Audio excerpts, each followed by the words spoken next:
Welcome to Aman classes. दोस्तों, Aman classes के YouTube channel पर आपका स्वागत है।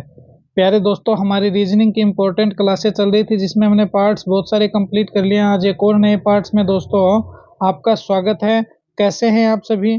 तो चलिए दोस्तों स्टार्ट करते हैं अपनी रीजनिंग की मोस्ट इंपॉर्टेंट क्लास को। इससे पहले जितने भी साथी इस चैनल पर नए हैं वो चैनल को ज़्यादा से ज़्यादा अपने दोस्तों में लाइक शेयर सब्सक्राइब कर देना। दोस्तों, आपका लाइक शेयर सब्सक्राइब ही तो हमारे लिए मोटिवेशन का कार्य करता है।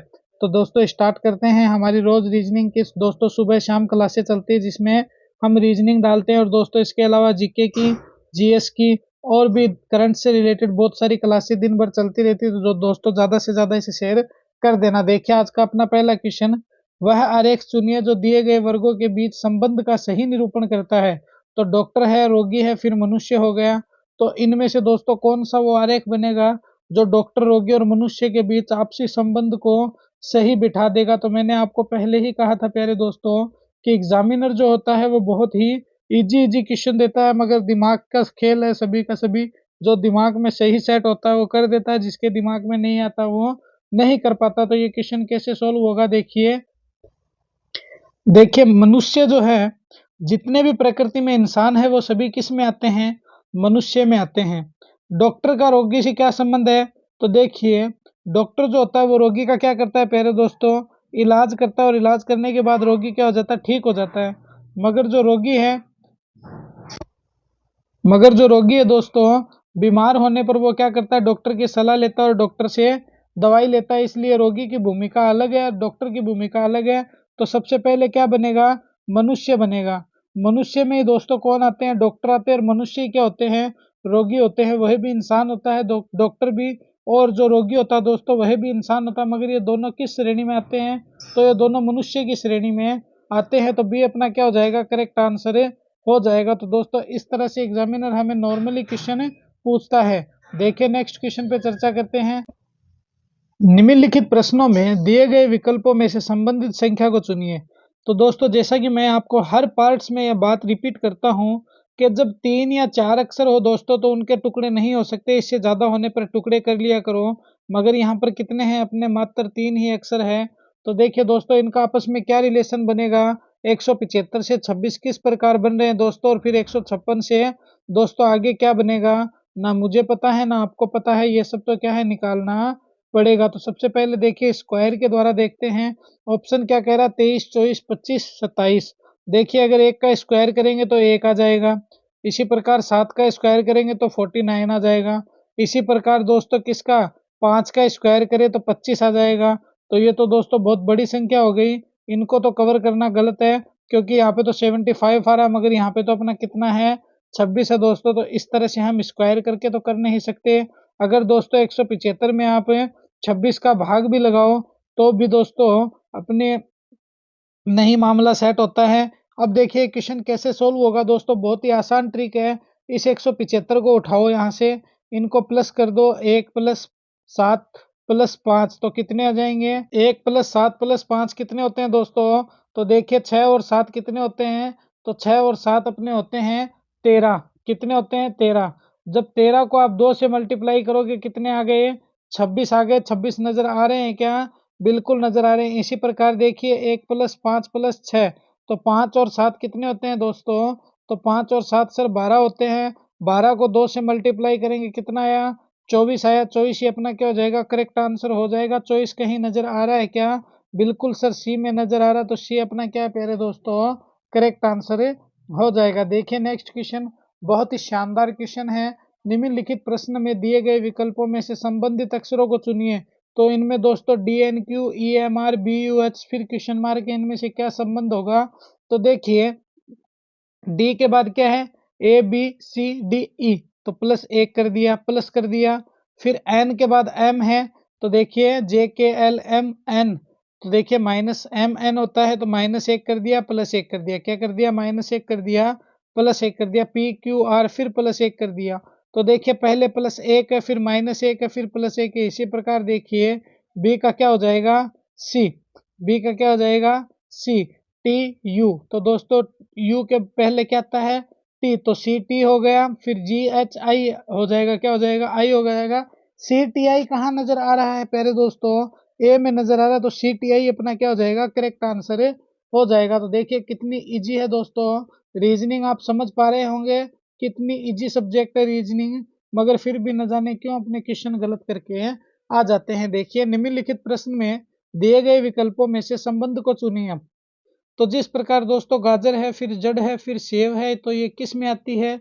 तो देखिए कितना इजी क्वेश्चन है। जिस प्रकार गाजर क्या है दोस्तों, एक जड़ है, गाजर हो गई, मूली हो गई, जो जिसको आप शकरकंद कहते हो वो हो गई, तो ये सब क्या है दोस्तों, ये एक जड़ का प्रारूप है। उसी प्रकार सेव क्या है दोस्तों, क्या कोई पौधा है, बीज है, पुष्प है या फल है? तो सेव दोस्तों एक फल है। क्या है? सेव एक फल है दोस्तों। देखिए नेक्स्ट क्वेश्चन पे चर्चा करते हैं, कितना शानदार क्वेश्चन है। दिए गए आकृति में समूह में से विषम आकृति की पहचान करें। इन चारों में से ऐसी कौन सी आकृति है दोस्तों जो इन चारों में से अलग है? कौन सी आकृति इन चारों में से एक दूसरे से अलग है? तो उसकी हमें क्या करनी है, पहचान करनी है। सबसे पहले ए को देखिए।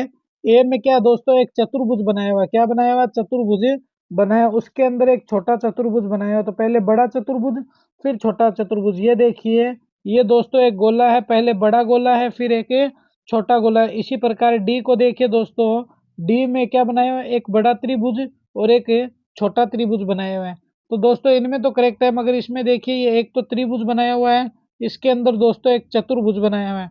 तो इनमें सबसे बड़ा फर्क क्या है दोस्तों, ये चतुर्भुज है तो इसके अंदर भी चतुर्भुज है, ये गोल है तो इसके अंदर भी गोल है, ये त्रिभुज है तो इसके अंदर भी त्रिभुज है। मगर दोस्तों जो सी है इसमें चतुर्भुज के बाहर क्या है, त्रिभुज, त्रिभुज के अंदर क्या है, चतुर्भुज। तो ये सी अपना क्या हो जाएगा, करेक्ट आंसर हो जाएगा। तो दोस्तों इस तरह से क्या है, थोड़ा सा दिमाग लगाने पर दोस्तों हम रीजनिंग अच्छे से सीख सकते हैं। देखिए निम्नलिखित प्रश्न में दिए गए विकल्पों में से प्रश्न चिन्ह के स्थान पर आने वाली संख्या का चयन करें।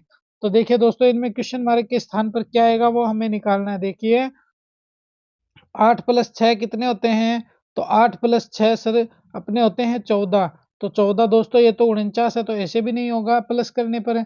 देखिए 8 का स्क्वायर कितना होता है सर, 64 होता है। कितना होता है, 64। और 6 का स्क्वायर कितना होता है, तो 36 होता है। तो 36 और 64 कितने हो गए? अगर 2 का भाग भी लगा दें तो भी 49 नहीं आएगा। इनको आपस में अगर जोड़ भी दें तो भी 49 नहीं आएगा, बल्कि ज़्यादा चला जाएगा, तो स्क्वायर भी नहीं होगा। अगर 8 में तुम 6 का भाग दो तो संख्या माइनस में आ जाएगी, तो भी 49 नहीं होगा। तो फिर सर होगा कैसे? तो देखिए इसको इजी करने का कितना बेस्ट तरीका लगाया एग्जामिनर ने। देखिए 8 को और 6 को ऐड कीजिए, कितना आएगा? 8 और 6 कितने होते हैं? तो 14 होते हैं। 14 में जब आप 2 का भाग दोगे कितने आ गए? 7। और 7 का स्क्वायर क्या होता है? 7 का स्क्वायर 49 होता है। क्या होता है? 49 होता है। मिल रहे हैं क्या? बिल्कुल मिल रहे हैं। इसी प्रकार 4 + 5 को ऐड, 6 को ऐड कीजिए, कितने हो गए? 10 हो गए। 10 में 2 का भाग लगाए, कितने हो गए? 5 हो गए। 5 का स्क्वायर कितना होता है? 25 होता है। 25 नजर आ रहे हैं क्या? बिल्कुल सर नजर आ रहे हैं। देखिए 5 और 7 कितने होते हैं? तो 5 और 7 आप सभी जानते हैं 12 होते हैं। 12 में 2 का भाग दीजिए, कितना है? 6। 6 का स्क्वायर करोगे कितना हो गया? 36 हो गया। 36 ऑप्शन में है क्या? बिल्कुल डी में है, तो 36 ही अपना क्या हो जाएगा, करेक्ट आंसर हो जाएगा। तो इस तरह से दोस्तों रीजनिंग अपनी सॉल्व कर सकते हैं। देखिए नेक्स्ट क्वेश्चन, इस क्वेश्चन में हमें रिलेशन निकालना। देखिए निम्नलिखित प्रश्नों में दिए गए विकल्पों में से लुप्त अंक को ज्ञात कीजिए। तो इनमें कौन सा अंक है जो लुप्त के स्थान पर इन चारों में से आएगा? तो देखिए 4 है, फिर 24 है, फिर 14 है, फिर 34 है, फिर 24 है, फिर क्वेश्चन मार्क है, क्या आएगा? तो देखिए सॉल्व करते हैं इसको। जब आप 4 में +20 करोगे कितना आ गया? 24 आ गया। 24 में -10 करोगे कितना आ गया? 14 आ गया। 14 में +20 करोगे कितना आ गया? 34 आ गया। जब आप 34 में से -10 करोगे कितना आ गया? 24 आ गया। और इसी प्रकार 24 में जब आप +20 करोगे दोस्तों तो कितना आ गया? 44 आ गया। 44 कहीं है क्या? सी में है, तो सी अपना क्या हो जाएगा, करेक्ट आंसर हो जाएगा। नेक्स्ट क्वेश्चन देखिए पहले दोस्तों, नीचे दी गई आकृति में त्रिभुजों की संख्या बताइए।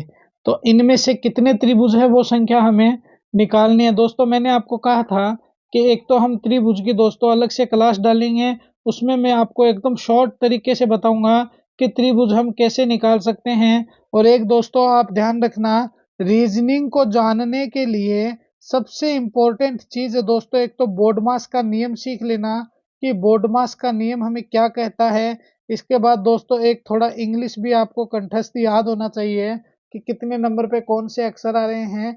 इसके अलावा दोस्तों आपको कुछ कुछ संख्याओं के स्क्वायर सीखने पड़ेंगे, जैसे 15 तक भी अगर आप स्क्वायर सीख लेते हो तो बहुत है दोस्तों। इसी प्रकार आपको क्यूब भी सीखने पड़ेंगे कि क्यूब हमसे क्या कहता है। देखिए अब इस क्वेश्चन को सोल्व करते हैं दोस्तों त्रिभुज वाले को। तो देखिए इसमें त्रिभुज कितने होंगे, 10 होंगे, 12 होंगे, 8 होंगे या फिर 9 होंगे। तो सबसे पहले दोस्तों इसको लीजिए, सबसे पहले इस छोटे वाले को बाहर वाले को लेते हैं। तो देखिए एक ये हो गया, दूसरा ये हो गया, तीसरा ये हो गया, चौथा ये हो गया। मैंने आपको क्या कहा था कि इन सभी को जोड़कर 2 से मल्टीप्लाई कर दो, कितने आ जाएंगे, उनके सारे त्रिभुज निकल कर आ जाएंगे। तो 8 तो दोस्तों ये हो गए। अब देखिए इस त्रिभुज को लेते हैं, इस वाले को। तो ये देखिए एक तो ये ऊपर वाला हो गया, एक ये नीचे वाला हो गया। तो देखिए एक तो ये इस प्रकार से हो गया दोस्तों, इस प्रकार से, और एक ये इस प्रकार से हो गया। तो ये कितने हो गए, 2। तो ये हो गए 8 ही हो गए। तो कितने त्रिभुज हो गए, 10 हो गए। 10 अपना क्या हो जाएगा, करेक्ट आंसर है, हो जाएगा। देखिए नेक्स्ट क्वेश्चन पे चर्चा करते हैं प्यारे दोस्तों। नेक्स्ट क्वेश्चन देखिए, नीचे दिए गए प्रश्न में संबंधित शब्द को चुनिए। गाय है, फिर हिरण है, फिर बकरी है। इसके बाद इसका ऑप्शन क्या बनता है दोस्तों, सियार होगा, शेर होगा, बाघ होगा या खरगोश होगा। तो दोस्तों ऐसे क्वेश्चनों के लिए सबसे पहले दिमाग लगाना पड़ता है। देखिए गाय क्या है, गाय पूर्णतः शाकाहारी है, क्या है, शाकाहारी है। इसके बाद हिरण क्या है दोस्तों, हिरण भी क्या होता है, शाकाहारी होता है। फिर आगे देखिए बकरी है दोस्तों, ये भी घास फूस लूम खाती है, तो ये भी क्या है, शाकाहारी है। उसी प्रकार दोस्तों बाघ घास फूस खाता है क्या, बिल्कुल नहीं खाता है। शेर खाता है क्या, नहीं खाता है। सियार खाता है क्या, नहीं खाता है। मगर खरगोश जो है दोस्तों, ये मांसाहारी नहीं होता, ये शाकाहारी होता है। तो इसलिए इसी क्वेश्चन के हिसाब से जो खरगोश है वो अपना क्या होगा, करेक्ट आंसर होगा। तो ये थी दोस्तों आज की अपनी रीजनिंग की मोस्ट इंपोर्टेंट क्लास। क्या थी दोस्तों, रीजनिंग की मोस्ट इंपोर्टेंट क्लास। कैसी लगी ये क्लास मुझे कमेंट में जरूर बताना। और अपने इस चैनल को दोस्तों, अपने इस परिवार को फैलाने में कोई कमी मत छोड़ना दोस्तों। इसको ज्यादा से ज्यादा चैनल को अपने प्यारे दोस्तों में ग्रुप में शेयर कर देना, और ज्यादा से ज्यादा इसको लाइक शेयर सब्सक्राइब भी दोस्तों कर देना, बेल आइकन को प्रेस कर देना। तो दोस्तों इसी उम्मीद और जोश और जुनून के साथ मिलेंगे हम नेक्स्ट वीडियो में। जय हिंद, जय भारत।